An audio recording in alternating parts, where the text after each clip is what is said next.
All right, the DFB team and I are out here exposing our most ridiculous Disney World purchases. Let's find out if you'll need to save your money for any of the following things, too.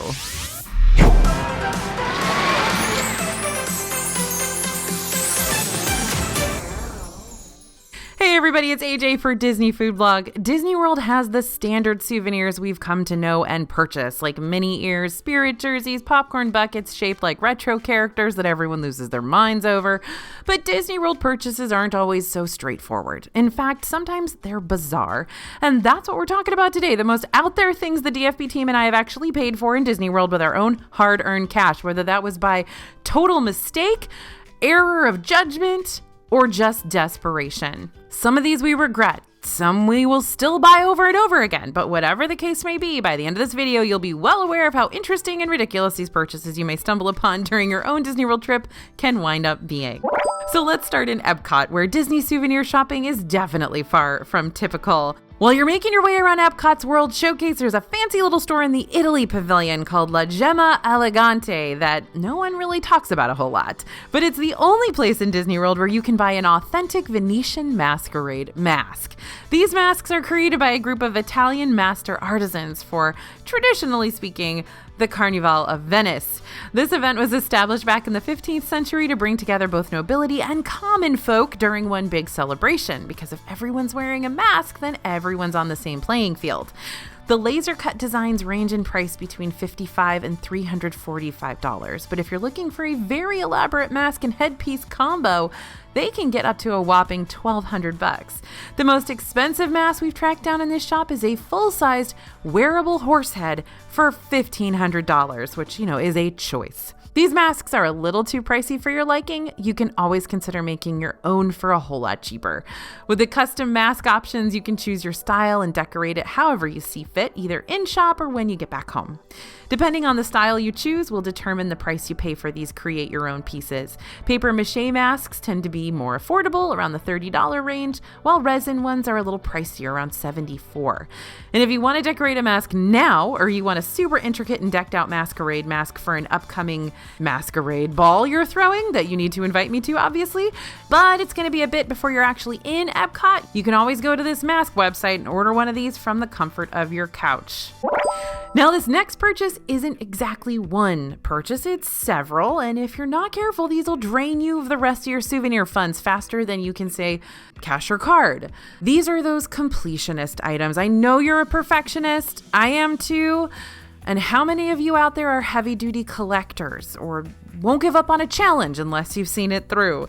There's a lot to be said about determination and grit, but sometimes that same willpower to finish what you started can wind up biting your butt.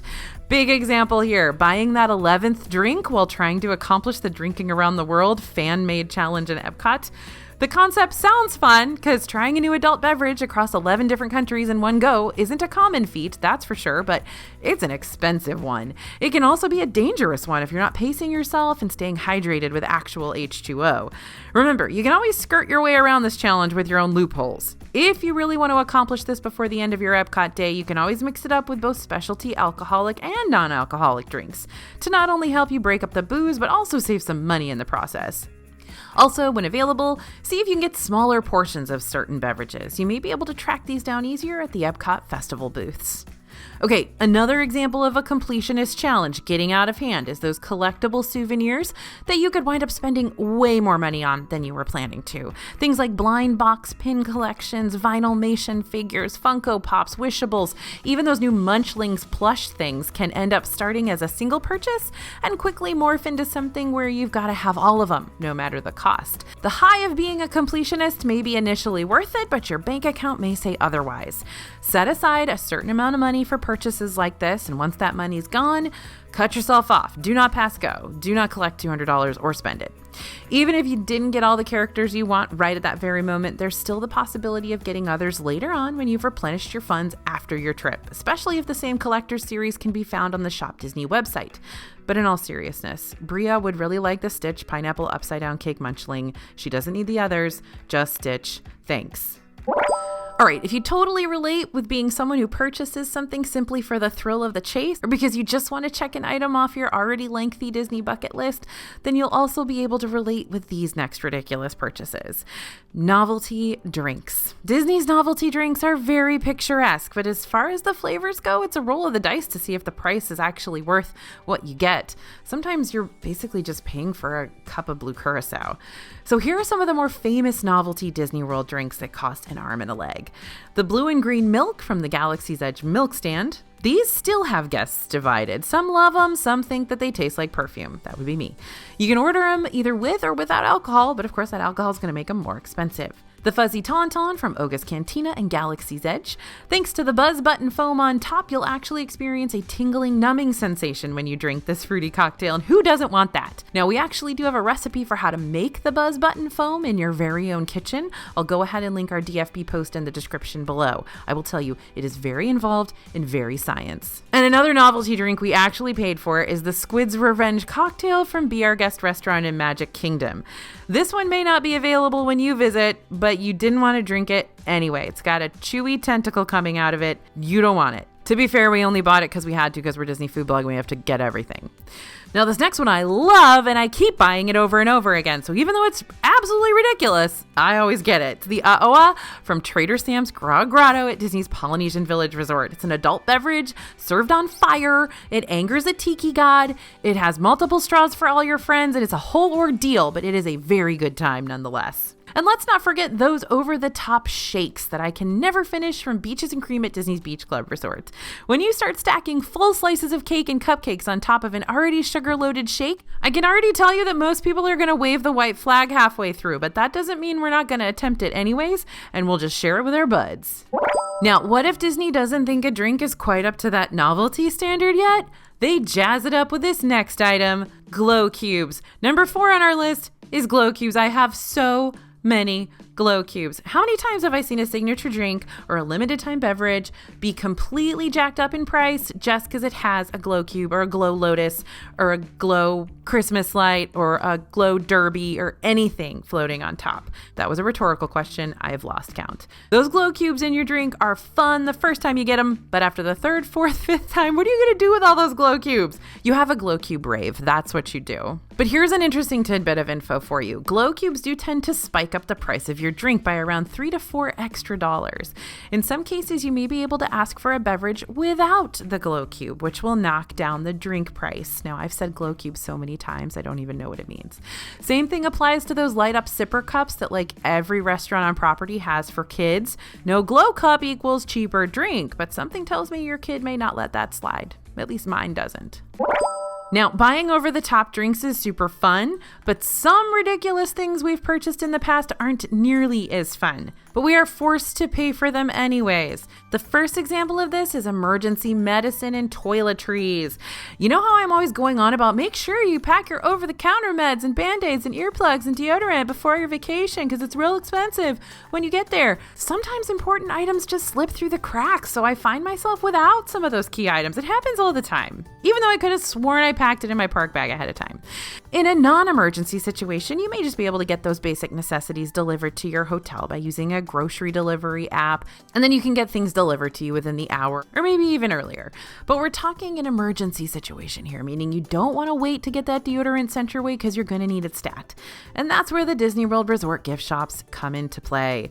It's nice to know the gift shops have these items just in case, but man, they make you pay for forgetting. Emergency gift shop items are usually double what you would pay back home, because Disney knows that you're only buying them because you have no other choice. So don't get caught having to fork over the big bucks for things you can get for way cheaper back home. Make a list of essential items that you know you're going to need and make sure each item is accounted for before taking off towards your Orlando vacation. Do as I say, not as I do. I can't tell you how much I've paid for toiletries in Disney World gift shops. Now, how about some more purchases that I would have rather not added to my bank statement? You're going to learn a lot about me today, so buckle up. I can't tell you again how many times I've had to pay a no-show penalty for not getting to my Disney World dining reservation on time. It's not because I wanted to miss my reservation, but there have been times when my kid threw a temper tantrum at just the wrong time, and I wasn't willing to expose everybody else in the restaurant to that temper tantrum, or traffic was just a little too congested and I missed the reservation by that much. Disney restaurants do give you some wiggle room to be late to a dining reservation, like 15 to 20 minutes tops, but after that, they do claim you as a no-show and you may have to pay $10 per person with no food to show for it. Now, have I had some cast members be very, very kind and let me go ahead and wait for a table without charging me the extra money? Yes. Have I not had that happen? Yes. So give yourself plenty of extra time to arrive at the restaurant you have reservations for. Even if you're a half hour or even an hour early, at least you're nearby and can make it over to your reservation whenever your table's ready. In some cases, you may even be able to get seated earlier. Not always, but we've seen it happen on less busy park days. Dining reservations can be canceled beforehand with no cancellation penalty as long as it's 24 hours in advance. Once you hit that time frame, you'll be locked in and expected to show up for your table. If you know you're going to have to miss out on your dining reservations because maybe someone got sick while at the park and you're going to have to take them back to the hotel, you can always try talking to the host at the front of the restaurant or talking to a guest services cast member and explaining the situation at hand. Though every cancellation policy is different, there may be cases when the restaurant will go ahead and waive that fee. But again, you'll need to talk to an actual person to get that all sorted out. And I know some of you are going to say in the comments that it's perfectly fine for your kid to have a temper tantrum in the restaurant. And sometimes it is, and sometimes it's not. We're all good parents. Everything's fine. Now, these next purchases are kind of middle of the road. It's not that I didn't want to pay for them, but desperate times lead to interesting measures. Hi, my name is AJ. I'm well versed in the art of paying for gas station saran wrap sandwiches really late at night, despite the fact that I run Disney Food Blog and I eat at Disney World all the time. Late night dining is super weird in Disney World. Like, you come to the end of the park day around 9 or 10 p.m. and you go, wow, I'm really hungry. And sure, you can go to Disney Springs for a meal, but you really hate to navigate the late night crowds when you're already exhausted, and any of the late night dining available at your hotel may be a little too heavy sounding or just, non-existent sounding. And if I'm driving myself around Disney World property, then yes, I have been known to swing by the gas station and grab a sandwich from the refrigerated section for a few bucks. Or I may grab something quick and munchy out of the Disney Resort gift shop, falling victim once again to those overpriced gift shop items. Now, Bria is admitting here to purchasing an entire sleeve of bagels just for herself. No butter, no cream cheese, just straight up dry bagels, because she says she's a monster. But listen, late night eating, late night emergency food, it can be a desperate situation in Disney World because there really isn't a lot of it available. Now, I'm going to give you a similar suggestion that I've given to you before. If you know that you or someone in your group has the tendency to get those late night munchies, then pack some non-perishable food items in your suitcase ahead of time. I make myself 3 little wraps that I bring to Disney World and I put them in my refrigerator so I don't have to buy saran wrap sandwiches anymore because they're way too expensive and they don't taste good. Then when you get back to your room at like midnight and you're exhausted and you're starving, you just grab one of your wraps. You grab an Uncrustable or you grab a granola bar or whatever, and then your stomach isn't complaining when you need to go to sleep. Okay, more emergency purchases heading your way. Clearly, we have spent a lot of money on emergency purchases in Disney World. These are all things you can plan ahead for. I don't know why we don't. Maybe you will. Hopefully you will. Okay, the next one is emergency clothing. Turns out Orlando has its cold spikes too. They may not be as drastic as you'll find up north, but starting in November and lasting until the end of March, it's a good possibility that when the sun goes down, it gets chilly. And guess what? Disney's there with their overpriced items. They're ready to give you a helping hand. I've purchased scarves and gloves and socks with Goofy on them. Overpriced sweatshirts I will literally never wear again. Bria has also caved before and bought a whole fuzzy flannel blanket in the Canada Pavilion for $60 just to wrap up in so she didn't have to go home before the fireworks show. So it's important to keep an eye on the extended weather forecast before your big trip, and also don't just look at the kind of average for the day. Look at what it's going to be in the early morning when you're heading to the parks and late at night when you're watching the fireworks, because those could be drastically different from what it's going to be in the middle of the day. That way you know what layers to bring, what layers to pack, and generally what it's going to feel like early, midday, and late. But even if you don't pack with a cold spike in mind, you don't have to fall victim to the high-priced Disney World winter wear if you don't want to. Consider taking a rideshare or your own vehicle over to a nearby Target or Walmart or drugstore. They'll have all sorts of layered items for you to choose from, because guess what? You're not the first person who's had to buy this stuff. And it's going to cost half the price, if not less, than you'd have to pay for them directly on Disney World property. Clothing is kind of an important point here, so I've got a part 2 for this one. There are lots of reasons you may need emergency clothes. You might have stained one of your shirts and needed a new one, or maybe your airline temporarily misplaced your luggage, or you might have just miscounted and packed fewer outfits than you thought you were going to need. I personally have forgotten underwear for myself too many times to count and had to buy Mickey underwear. Like I said, you're going to know way too much about me by the end of this video. And I also recently just forgot to pack shorts for my son on a recent trip. Literally didn't have shirts for him. He had one shirt, the one he was wearing. That was it. Hopefully you don't lose all respect for me. Now, Disney World's of course got your back in the shirt and underwear department, but some outfits on Disney World property are way cheaper than others. Swing by the Uniqlo store in Disney Springs for Disney tees that are $20 or less. You can also buy non-Disney tees here too. I love this store. It is not too expensive and really cool stuff. Or if you'd rather not spend more money on clothes and it really does come down to the fact that you underpacked or you spilled something on one of your nice Disney bounding outfits, then you can always send your dirty laundry to Disney's laundry facilities, but that can be really, really expensive too, and it's kind of a ridiculous thing to spend money on. So go to the self-serve laundry facilities. Every hotel has them. They have a super cool app that you can use so you don't have to sit there and babysit your clothes. And they accept debit and credit cards. So it's really, really easy to just do a load of laundry while you're in Disney World. And I always recommend that you go ahead and have a sleep-in morning and go to the pool and do your laundry, because usually the laundry services are near the pool. Coincidence? I think not. Then you get a little text message when your laundry's done and you go and grab it. Easy peasy, and then you don't have to buy new clothes. Okay, another ridiculous purchase of mine that I make all the time, because sorry, but it's really fun, are Carnival game tickets in Dinoland. Yep, you can test your skills at Fossil Fun Games in Dinoland, USA and Animal Kingdom. They're all about the Carnival style atmosphere, so naturally you gotta have the Carnival games to go along with it. You got water squirting games, ring toss games, games where you gotta whack a dino.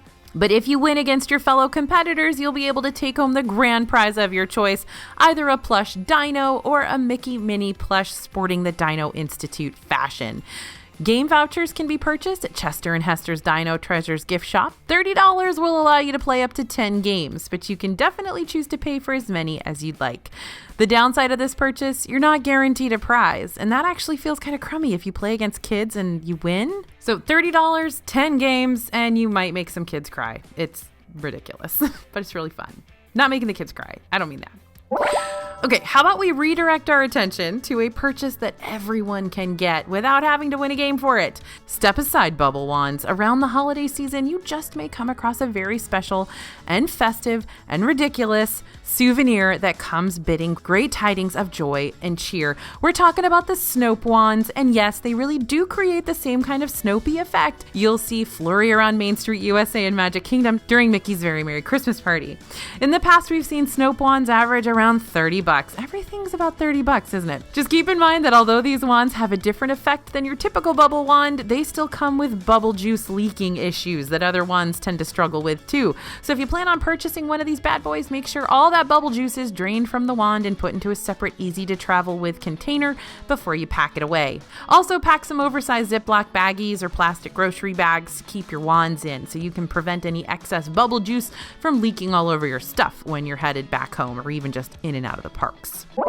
And you know what's really ridiculous? Coming home from your Disney World vacation with a brand new pet. If you're the type of person who watches the Star Wars series and gets all excited when a new creature is introduced to the universe, then you're gonna be thrilled with the creature stall over in Star Wars Galaxy's Edge at Disney's Hollywood Studios. There are tons of creatures you have the chance to adopt here. Loth cats, porgs, Krykna spiders, even Kowakian monkey lizards that sit on your shoulder and turn their heads side to side. They've even got this really unsettling laugh that we just don't want to trigger. Prices range depending on what type of creature you choose, but the monkey lizards sit on the higher end of the price spectrum at around $70. You can track down the creature stall outside the Black Spire Outpost Market. It's in a little shop, but once you see the peacefully sleeping loft cat, you'll know you're in the right place. And believe me, I think every one of the DFB team has some sort of a Star Wars creature that we have been lulled into purchasing at the creature stall. I still can't find my Porg puppet. I don't know where he is. And what's more bizarre than paying for someone at Disney to alter your appearance when you're on vacation? Yep. If you missed out on your trip to the salon before your Disney World vacation, you can always make up for that with a trip to the Harmony Barbershop on Main Street, USA, inside Magic Kingdom. Now, this is ridiculous in the best possible way. This little barbershop ain't just for looks. You can get yourself a real genuine shave and a real haircut over here. There are 4 different services you can choose from. There's the regular child's cut for ages 9 and under. There's the adult haircut. There's the good old beard trim, not something you probably expected to do steps away from Cinderella Castle, right? And then there's the My First Haircut package, which comes with a haircut, commemorative Mickey ear hat, a keepsake lock of hair, and an official milestone certificate, all for the starting price of around $28. Reservations are recommended for this experience, but a handful of walk-in appointments are accepted each day as well on a first-come, first-served basis. All right, it's been a minute since we've talked about Disney World and their sneaky ways of making us pay way more for something than we should be paying. So let's get back to that. One of my contributions to this ridiculous things I have actually bought in Disney World video is ponchos. Are you planning on spending any amount of time in the Orlando area? You are. Yes. Okay, cool. It will rain. And not just rain like a drizzle. Afternoon torrential downpours. You know this. We've talked about it. Everybody knows this. Bring your own poncho. If you have to buy a poncho in Disney World, it will be $12. And you can get a poncho at like Target or Walmart for like $2. Also, quick note, be sure to bring some sort of cover for your stroller. I've had to purchase ponchos for my strollers as well. So I'm not going to spend a lot of time on this. I know we've talked about it before. Bring your poncho.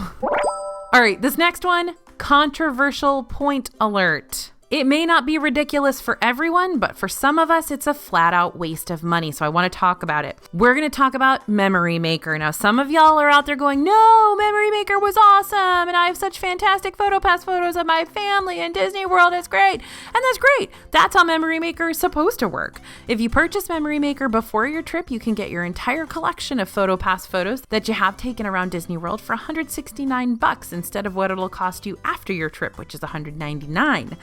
But if you and your group are the types of people who rush from ride to ride and don't take a whole lot of time to slow down and take those pictures, then first, you totally should because you don't want to burn out early and you want those memories. And B, purchasing Memory Maker, even at a discounted price, isn't going to make a whole lot of sense for you.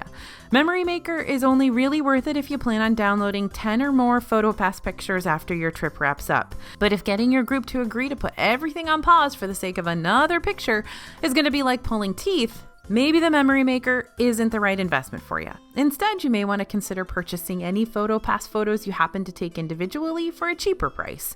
A single photo download averages around $16.95, and you can also get those printed in different sets and sizes and finishes for an extra cost. Now, here are some purchases that get all the praise from the DFB team, but they are still ridiculous. It's all those awesome things you can buy in the Pavilions and World Showcase. There are few things I enjoy more than getting super unique things from House of Good Fortune in Epcot's China Pavilion or Mitsukoshi over there in Japan. In general, the souvenirs here really aren't super pricey, like you might find at other Disney gift shop locations, so if you're looking for a thingamabob for less, this could be your ticket destination. Plus, these little guys are so easy to bring home in your suitcase, which is an added plus. House of Good Fortune is also the same place you can get really different, yet usually tasty bagged chip flavors. In the past, we've picked up salty egg and shrimp, cucumber, honey butter, yes please, and spicy crawfish. I've even bought work clothes here. I got a gorgeous silk blazer in the China Pavilion I got complimented on a lot when I was working in an office job in New York City. So, ridiculous? Maybe, but not regrettable. All right, since we're back in the World Showcase Pavilion again, how about we head over to Japan and talk about the frozen beer? Yep, weird concept, frozen beer. Is it even possible? And if it is, would it be like a frozen Coke you can get from Mickey D's or your local convenience store? Let me explain. You can find Kirin frozen beer at the Kabuki Cafe stand outside the Japan Pavilion, the same place you find the kakigori Japanese shaved ice that we sing the praises of time and again. Now, this beer is a bit misleading. Although we call it frozen beer, the beer itself stays completely liquidized. It's actually the foam on the beer with the frozen properties. This foam acts like the beer's personal Yeti cooler, which helps keep the beer cooler for longer. And during those sweltering Orlando days, colder beer for longer is a huge selling point. A draft of the frozen Kirin beer is going to put you back a little over $9. Next, let me hit you with a big ridiculous purchase here that'll work more as a cautionary tale than anything else. And that's buying Disney Genie Plus late at night. If you plan on purchasing Genie Plus in order to have Lightning Lane access for the majority of the rides around the parks, which will help you bypass those giant queues in exchange for much shorter waits, then you need to get this premium planning tool at the beginning of the day or not at all. And that's for a couple of reasons. Number one, Lightning Lanes are not unlimited. They do book up throughout the day, so if you purchase your Genie Plus later, you'll come to find you only have a few options left to choose from, and all the heavy hitter rides have already been claimed. Number two, if you start booking Lightning Lanes when they first go live at 7 a.m. the day of your visit, then you have the potential of stacking them. This is super important because you can only book one Lightning Lane at a time. The only way you can book another is by using the last Lightning Lane you reserved, or by canceling your Lightning Lane to exchange it for another, or wait until that 120-minute rule has passed. If you have a Lightning Lane that can't be redeemed until later in the day, you'll still be able to book one more once that 2-hour cooldown happens. But if you wait to buy your Genie Plus till it's way later in the day, you don't really get to take advantage of that little hack. There are a lot of different tips and tricks for getting the most out of your Genie Plus purchase, and you can check out ours by hitting up our Ultimate Disney Genie video next. And the last thing I want to warn you about when it comes to my ridiculous purchases in Disney World, we're going to revisit my British candy addiction. Yep, over in the UK Pavilion in Epcot, I always spend way too much money on Rowntree's fruit gums. Why? I don't know. I can buy them on Amazon for lots cheaper. Alas, I always like a Rowntree's fruit gum when I'm in Epcot, and I go ahead and I spend the money on them. Ridiculous? Absolutely. But it's tradition. Now, I'm guessing that some of these purchases you've probably put on your must-buy list, while some of them you wouldn't touch with a 39.5-foot pole. But either way, now you know two important things: what you should be saving money for and how you can save money too. All right, now that the team and I have added ourselves, what's the most ridiculous thing you've purchased in any of the Disney parks? Let us know in the comments so we can all bond over these weird and maybe even wonderful purchases together. Thanks for listening, everyone, and thanks for watching. As always, this is AJ for Disney Food Blog, and we'll see you real soon.